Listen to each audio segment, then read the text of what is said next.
Shaun Rein he's the founder and managing director of China Market Research Group, which is a strategic market intelligence firm. He advises international companies, Chinese companies, private equity firms, hedge funds, and as you can see from the title of his new book, The War for China's Wallet, it's essentially about, I think, telling you how to profit from China's rise and how not to screw up. He also works as a columnist for Forbes. No, I don't. Oh, you don't? Sorry, that's an old thing. I stopped Business about 10 Week. years ago. Oh, really? Okay, you must have sent us an old bio. I didn't send any bio. Sorry about that. Okay, well, I'll stop there then, in case you don't have a master's degree from Harvard, but you do, right? Yeah, I do. Yeah. Anyway, so I'm going to ask Shaun a few questions, and as I said, please carry on eating. There's no problem with that. And then we'll open it up to you guys, and we'll end by 9 o'clock at the latest, so you can all get to work. Sadly. Now Shaun's new book is called The War for China's Wallet. Unfortunately, there are no copies available, and we writers know how agonizing it is when you have an event like this and somehow the copies have not arrived. But you will be able to buy it in the future on Amazon, I guess. Or actually, in Amazon, it's out of stock at the moment. Yes. Right now, Amazon has switched to print on delivery. Wow. And they have screwed up the logistics, but it's in Relay Bookstore in Hong Kong Airport. So you will, well, that's probably better than me. Anyway, great. Anyway, it will be available, and I'm sure you'll enjoy reading it.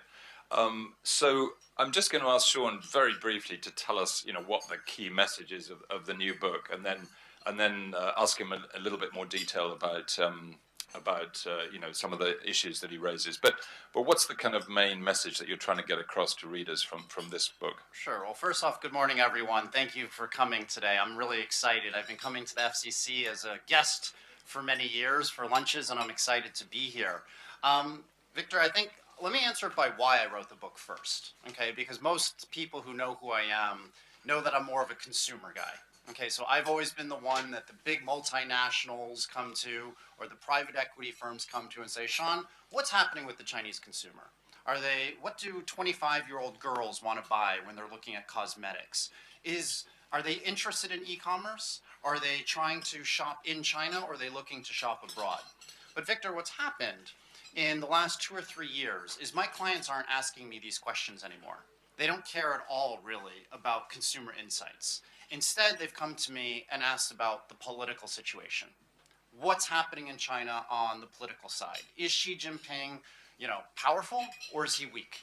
Is he looking to grab power, or is he going to crack down on corruption for real, or is it just a factional infight?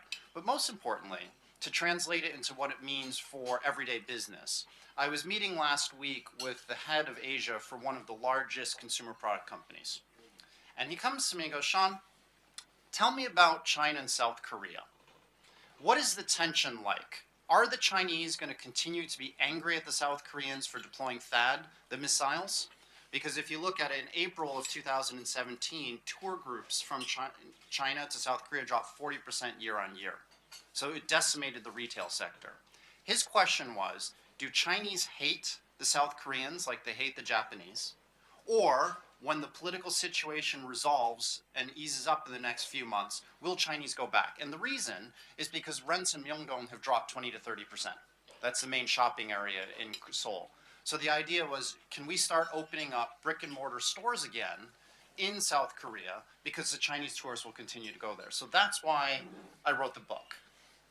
Okay, so does that mean that politics wasn't important before because China was a developing economy, was trying to get rich, nobody was focusing on these political issues? China was, I forget the Chinese expression, but basically keeping its head below the parapet in terms of international affairs.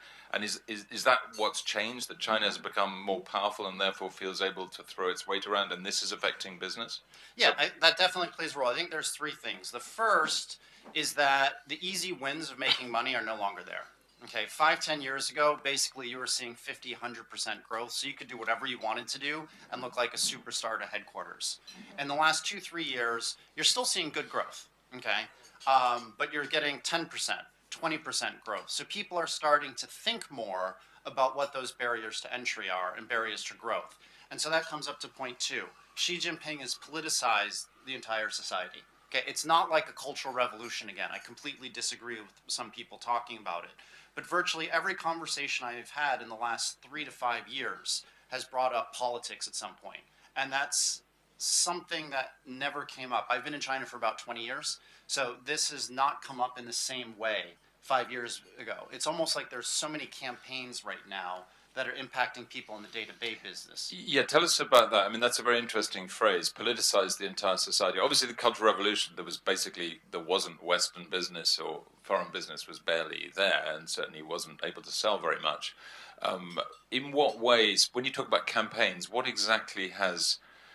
how does this actually affect business? How does it actually affect consumers when you have these kind of campaigns? What kind of campaigns are you talking about? Well, it's actually a double-edged sword. So on the one side, the campaigns politicize and slows business, like the crackdown on corruption.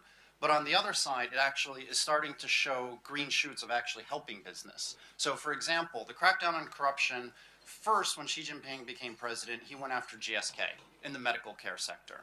And for people like me, that was pretty obvious why. Because we interview, 5,000 consumers in 15 cities every year. And the number one, no, sorry, the number two concern Chinese had 5 years ago was access to good health care. Okay, that was their big concern, and they were concerned about it because of corruption. So Xi Jinping went after the crackdown in healthcare first. That then scared business. Nobody was willing to make an investment, and more importantly, no official was willing to greenlight. We did a project where we interviewed 50 hospitals 5 years ago. They said, we have the budget and the demand to buy medical equipment, but we're all too scared to make a purchase decision because we're worried about being fingered for corruption and getting in jail. So the whole country, for about a 2-3 year period, went in total lockdown. Nobody was investing, no big projects were being done in my mind compared to the way it was before. But now what you're starting to see, and you have to give, I know this is on the record, so I'm saying this not because I'm trying to kiss ass of Xi Jinping, but you have to see that the corruption crackdown has started 5 years later to make business easier. Okay, there's more efficiencies. You don't have to wine and dine people like you had to before. People are scareder to take a bribe. So when you go in, it's much easier to open up a company. You know what the 10 steps are. You don't have to grease the wheels as much. So actually, as a businessman, it's a lot nicer. When I set up my current company, CMR, 12 years ago, it took me 9 months to get licensed. And this was just for a tiny little consulting firm. Now you can get these licenses in 3 or 4 days, a month at the absolute longest. So it's a double-edged. That's really interesting, this idea that business freezes up when you crack down on corruption, because we had a very similar thing when Modi first came into office in India, where the bureaucrats were too terrified to take any decisions at all. Now, maybe that is loosening up now, but the same question arises that I think arises in China, which is that corruption is so widespread through the system at every level of government that it's almost impossible to imagine eradicating it. So are we actually seeing these increased efficiencies or ease of doing business because corruption is it really going? Has it really gone? Or is it just that people have learned to operate differently or realize that they must invest whatever happens? It's definitely not gone, but it's definitely a lot less than it was 5 years ago. I think Xi Jinping is looking to change the business and political culture in China on corruption. And I think this is where I disagreed with a lot of the journalists 5 years ago, is because they said he was a reformer. I don't know if you recall this. Guys like Willie Lamb said they thought he would be, yes. Yeah, yes, they said he was weak, and then others were saying that he was a reformer. And they meant in this mind towards democracy or a liberal political system. In my mind, you have to understand his background, and it's a little different, and sort of the princelings. So what do I mean by that? I think the term princeling, which would be like second-generation leaders, is too often bandied about. They'll call like a governor's kid a taizedong or a princeling. I actually view there's about 7 families that are the true princelings. They typically come from the late 70s and early 80s military families, like the Yang brother, Yang Shangqun, that type of family. And they have been supportive of Xi Jinping for 40 years. Right. So when you look at it, they all grew up together. And someone like Xi, whose father was out in the countryside for 18 years, if he was to become a reformer towards democracy, that would mean all of the sacrifice of his father, of his family, was for naught. So most of us who know those types of folks assume that he would become more dictatorial and really focus on rejuvenating the party in order to show respect for his father's sacrifice. And so what do I mean by this in the corruption crackdown? The true princeling families are very supportive of it. They've made money. They made a lot of money in the late 70s and 80s, but they viewed it as the government gave them this land and they developed it. Or they took over this SOE and reformed it. They've made billions and they're rich as heck. But they feel they earned it. They get really mad when they see someone like Zhou Yongkang, who is the security czar, all of a sudden be worth $2 billion, because they say, who is this guy? This guy 10 years ago was a deputy GM of an oil company. Why is he worth so much money? Who does he think he is? And so, there's a lot of, that's why the big princelings are supportive of the crackdown. So the true princelings have not been sidelined or punished by Xi Jinping. Yeah, that's a good one. No, they haven't been. Yeah, but others have. I mean, others are being, quasi or pseudo princelings are being cracked down upon, right? Yes, absolutely. And it's not necessarily because they're against Xi, but they're just doing bad things. Right. But like with Bo Xilai, and I can't believe we're going into this, but like those families, I was always warned not to talk to them. From 2000, he caused a lot of problems within the political system because it was all about him rather than the party. Okay. So I mean, in a nutshell. Looking at China, it's obviously a big market still, and 10 to 20% growth is not bad in terms of consumer markets. But is it a profitable market? And are companies? I just hear stories about companies getting fed up and deciding it's time to leave. I'm talking about, I guess, some multinationals, certainly foreign companies that have been working in China for a long time. They've decided to give up in certain, financial sector industries like insurance and so on. They've decided, look, now's the time to leave. We're just not going to make any money here. Is that true? I think it's clear that not everyone will make money in China. Okay, and it's not always, you can't say you're going to invest there for 10 years from now, 20 years from now, because certain sectors are going to have problems. There's definitely too much protectionism in financial services. There's too much protectionism in auto. But on the consumer side, there's still a lot of money to be made. Okay, so you see like Yum Brands, they generate more revenue in China than they do in the United States. Starbucks' second largest market in the world, largest market outside of the US is China. Nike, it's the same type of thing. So if you're on the consumer side, lots of money. If you're a company, and this is a major theme of the book, that can sell on infrastructure in one belt, one road, you can make a ton of money. Because the government, sort of the theme of the book is that China punishes and rewards countries. So it hangs economic wallets as a hammer and carrot type of strategy. So what do I mean by that? It'll say to the Philippines, when Aquino was president and was angry about the South China Sea, okay, we're not happy with the Philippines, so we're blocking Filipino mangoes. Now, when the new president came in, I can't pronounce his name, Duterte,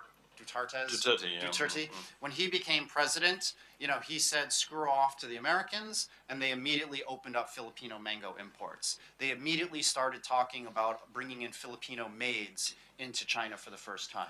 So they hang these things, and if you don't do what they want, they go right after you. And I think that's known. They went after Norway after Liu Xiaobo was given the Nobel Peace Prize. Salmon imports dropped from controlling about an 80% market share to virtually 0% overnight.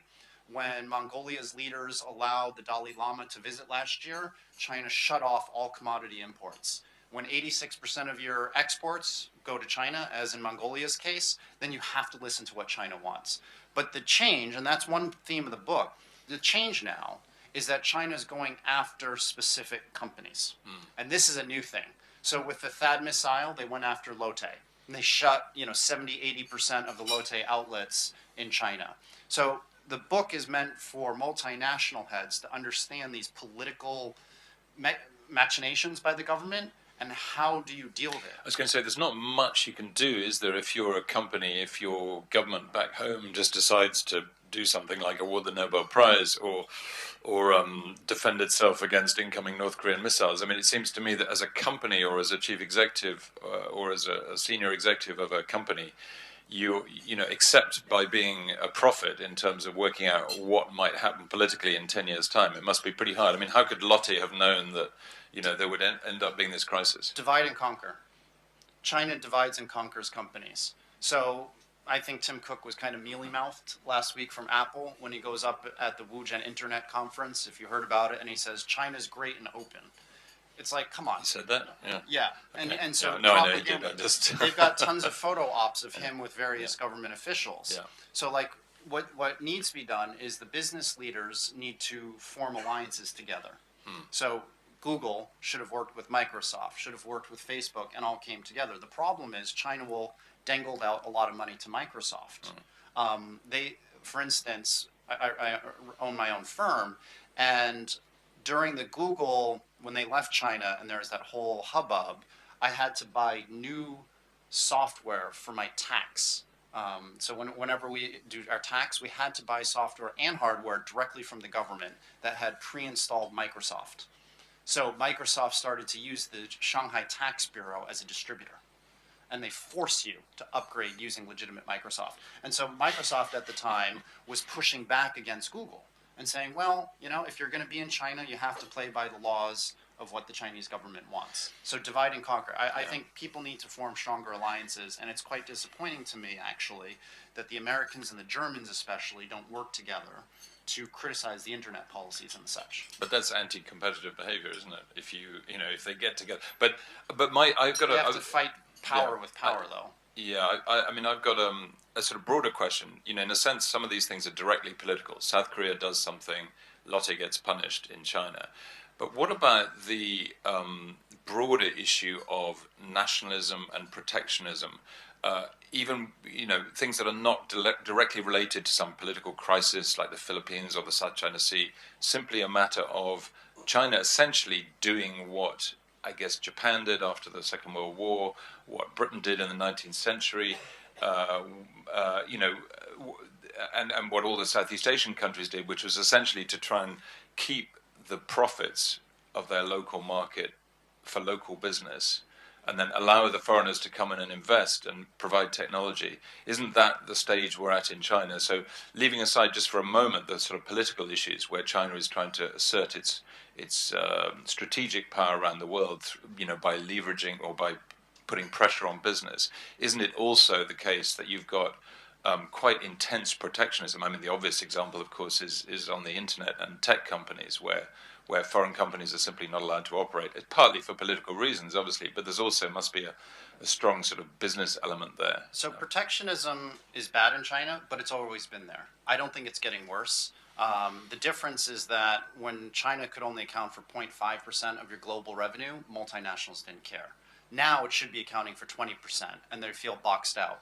I actually think that China is willing to dole out economic benefits to foreign companies right now, especially through One Belt, One Road. And so if you want to be someone who supports, a great example would be Honeywell.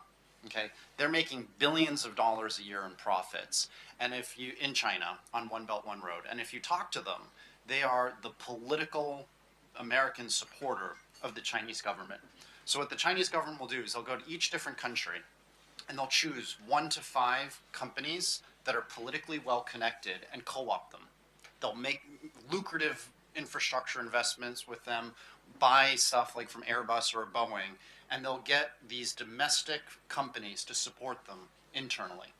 The second thing they'll do is they'll go after the elites, the president's family typically, and they'll try to do business with somebody affiliated with the president's family. And they might give scholarships to their kids or grandkids to go to China to study.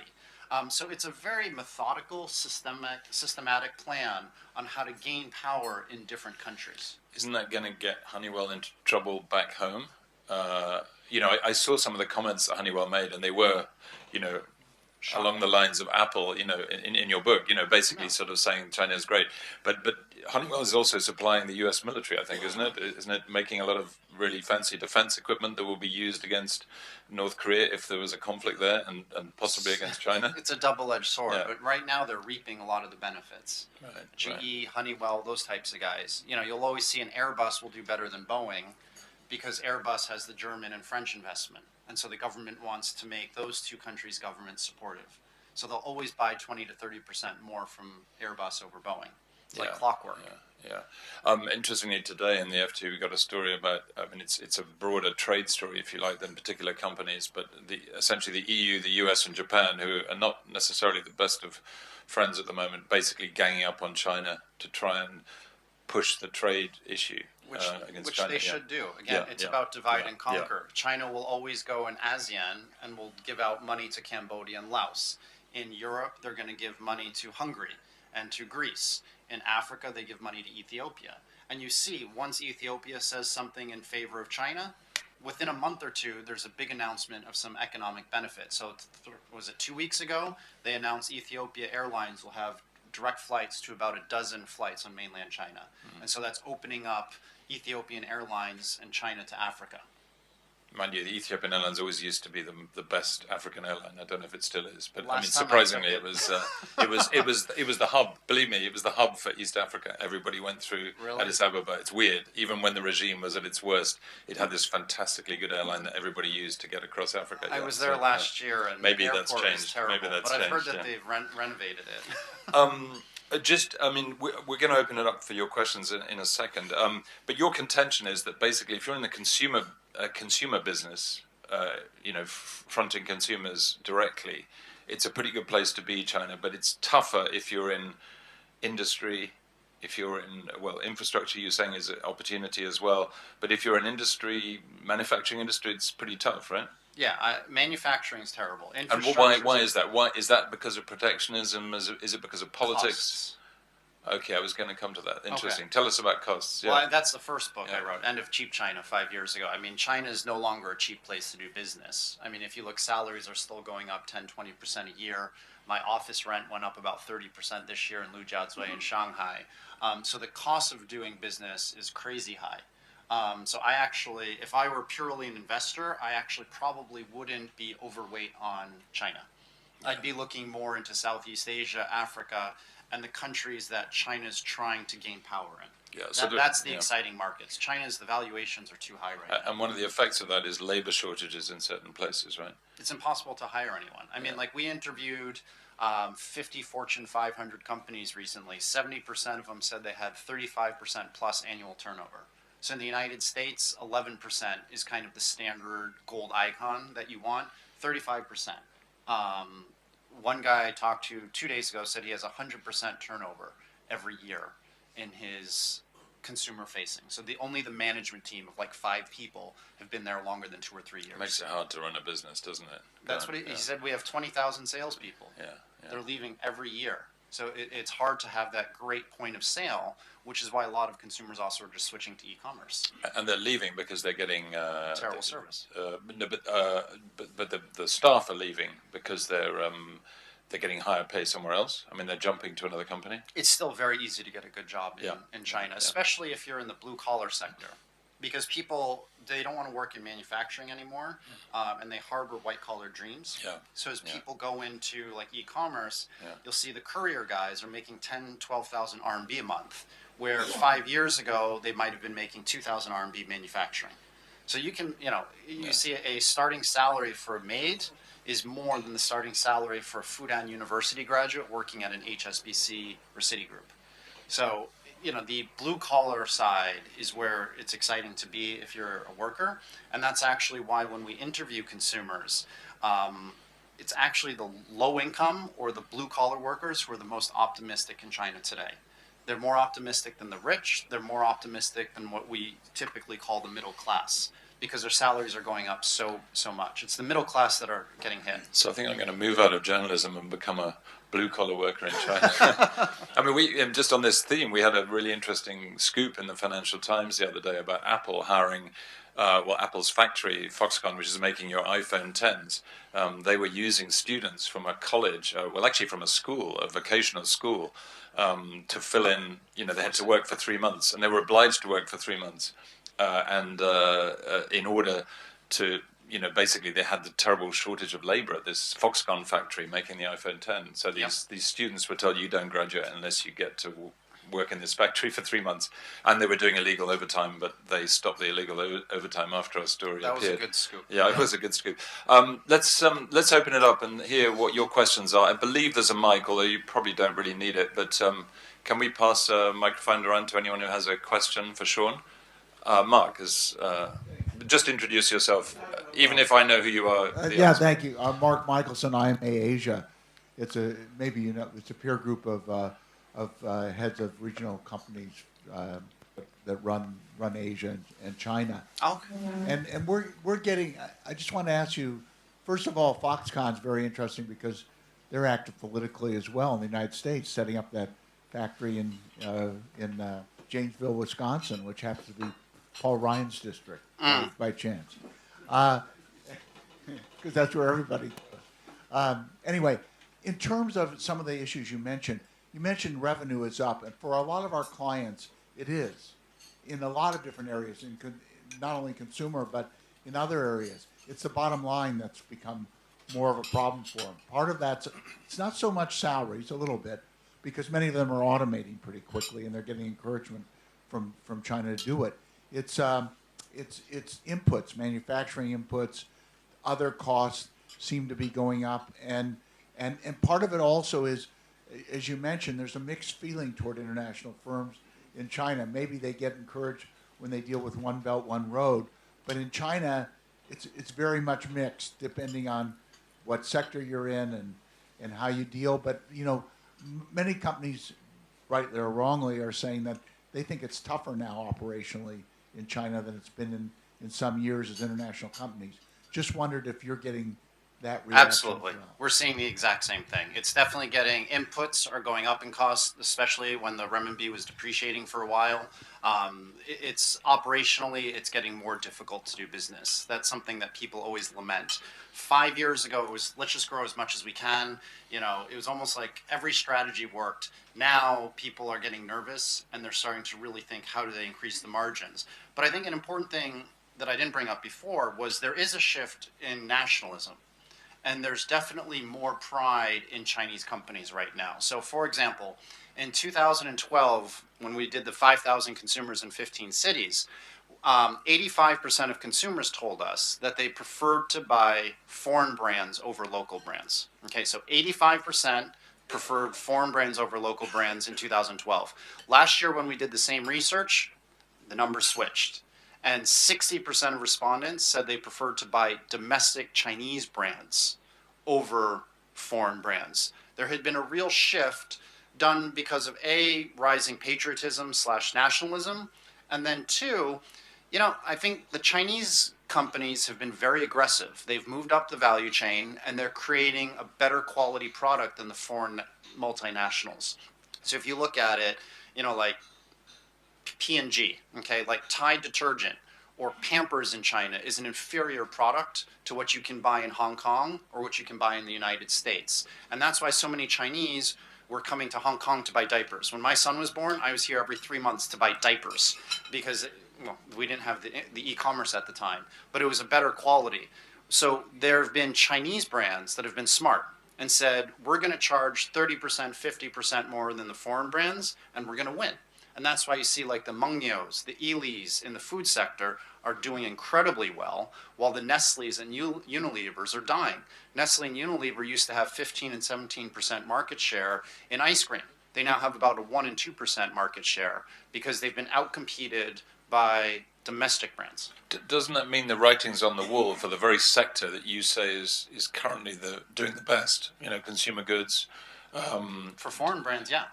Yeah, but I mean Starbucks and everybody else, right? Starbucks is a little different. Because it's a service industry rather than a It's provider. luxury in a cup. Yeah. In the U.S., about 80% of Starbucks is sold takeout. In China, it's about 80% dine-in. The real opportunity, I think, what you're going to see over the next 3 to 5 years is the big Fortune 500 companies that went into China early from America and Europe are going to get killed. So the Nestle's, the P&G's, because again, it's an inferior product. And so Chinese say, if it's not good enough for America, why is it good enough for me? So instead, they're switching to Australia and smaller markets that are bringing in products for the very first time that have identical ingredients to the Australian market. But can't the Nestle's of this world, can't they simply start marketing the same products that they've marketed in Hong Kong and the rest of the world, especially now that China's a lot richer? It's too hard. It's too It's hard hard to... for them culturally to be able to move fast enough when we talk to them. And then second, when you have Tide at this brand, how do you all of a sudden make it 50% better without admitting how bad it was? So what actually P&G does now, which is kind of weird, is you go into a store and they'll have domestically made Chinese Pampers, and then they'll have imported Pampers right next to it. And so you can choose imported or. And is there a big price difference? There's a huge price difference, and there's a huge quality difference. We've interviewed a lot of women, and they say that the domestic ones leak. Okay. On that note, speaking from serious experience, that's why every 3 months I was in Hong Kong. So he knows. Yes, gentleman here. So. Hi, Michael Gibson from Lim Advisors in financial services. Your comments before as financial services being a very difficult sector, I would agree with that. Do you think that the recent opening and the move to allow, at last, to allow foreign companies to become larger ownerships is going to change things over time? I agree with your statement today. I'm wondering 5 to 10 years out. Yeah, so I think it's tough to be in financial services, but 5-10 years out, it's going to be much better than it is now in certain parts. So I think insurance could be quite good. Auto insurance, health insurance, those are areas that we've seen Chinese consumers want to buy foreign products. We just did a project on the auto side, and Chinese said that they would trust a French insurance company over a domestic one to be able to pay back.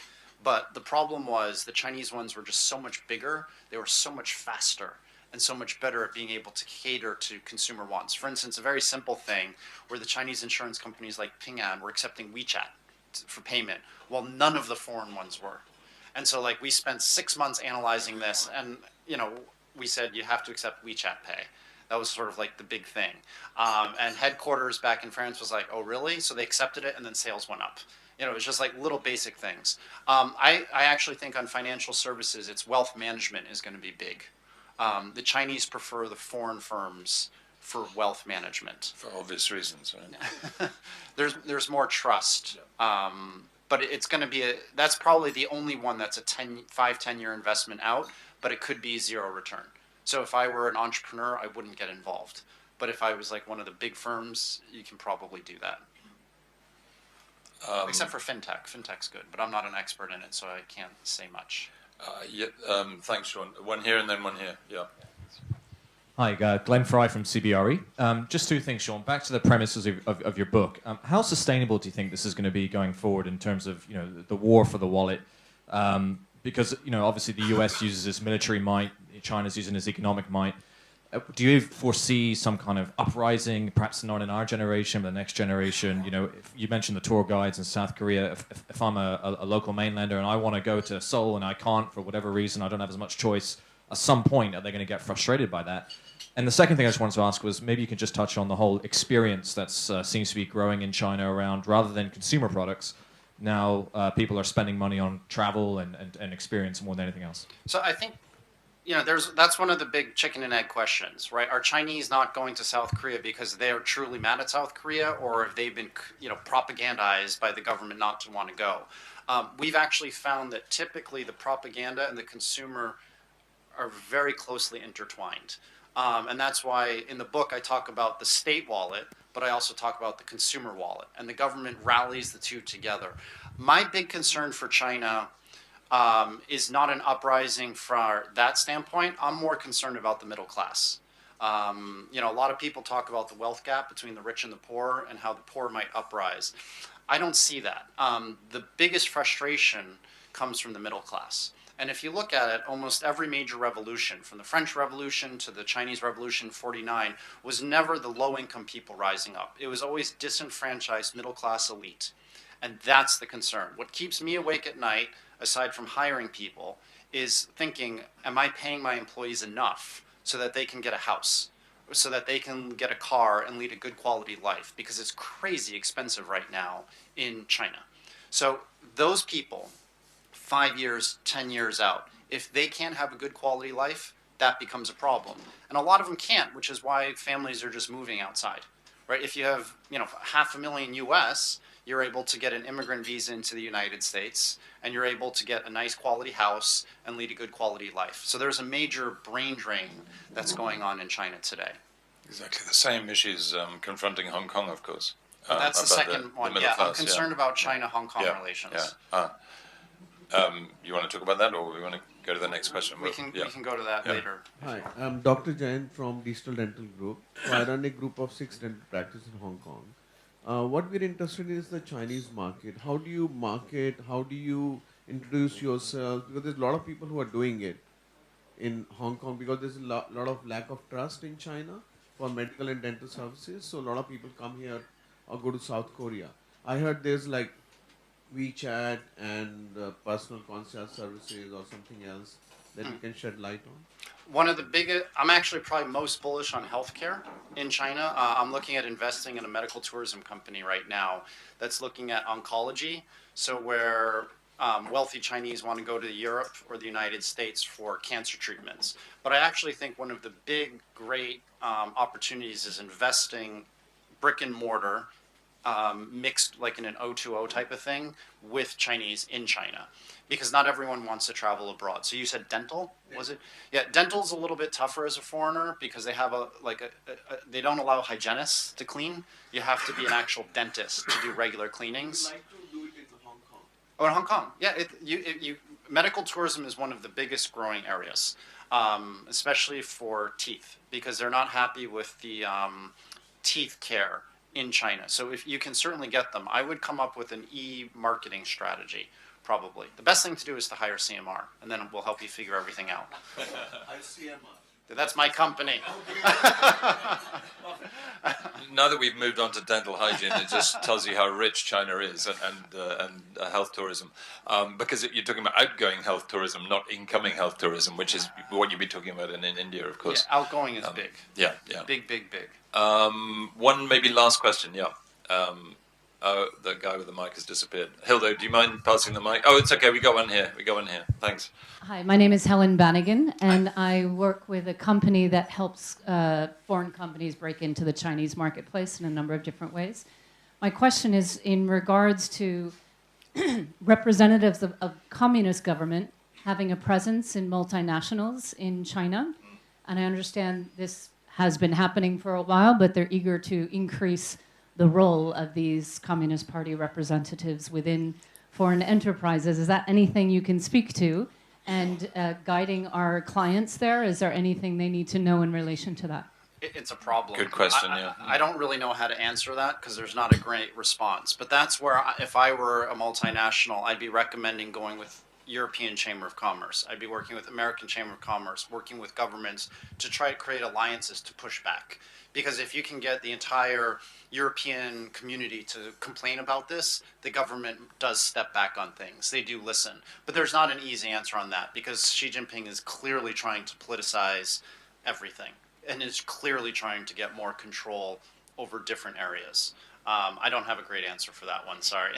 No, but even Hong Kong listed companies, I think, have changed their articles of association to allow the Communist Party a role in controlling the way the company runs, which is quite extraordinary. And a lot of Western investments and investment funds have gone along with this, I think, and even supported it. So it's a kind of intriguing. Again, you can make a lot of money. You sort of do what they tell you to do. Any other questions out there? I just want to wrap up by just asking one question, which kind of intrigues me: is the importance or not of your competitor or your partner being a private sector company or a state-controlled company? I mean, are there any real private sector, large competitors in China, or is it all ultimately kind of connected to the state? A question was asked earlier, about the possibility of foreign companies being more having a greater share of their ownership and no longer having to have majority Chinese ownership. But what about the local companies that foreign companies in China compete against? How important is kind of state ownership or state control in that? It's almost that the big private Chinese companies are more politically connected than the SOEs right now. Yeah. So like I'm petrified of Alibaba. They and Tencent, but especially Alibaba, are very predatory when it comes to the consumer. You can't go an hour without spending money on one of their systems. So when you wake up, you take a taxi via Alibaba, you order your food through Alibaba, you pay through Alibaba, you take Mobike through Alibaba. So they have all of this data on you and they're following you. And so the concern I have is they're being allowed to do this because they're basically political lackeys. The SOEs right now aren't as powerful, they aren't as dominant as they used to be. I actually, amazingly, SASIC, I don't know if you've heard of SASIC, yeah. That's the organization that sits above the SOEs. They actually hired me earlier this year to give a keynote to the top CEOs of the 102 largest SOEs to teach them how to compete against Alibaba and Tencent and the private side, because they're really worried about how strong they are. And the SOE guys were coming to me and saying, they've got better connections than we have. Because what the Alibabas of the world is, they're actually buying companies that are affiliated with the true powers.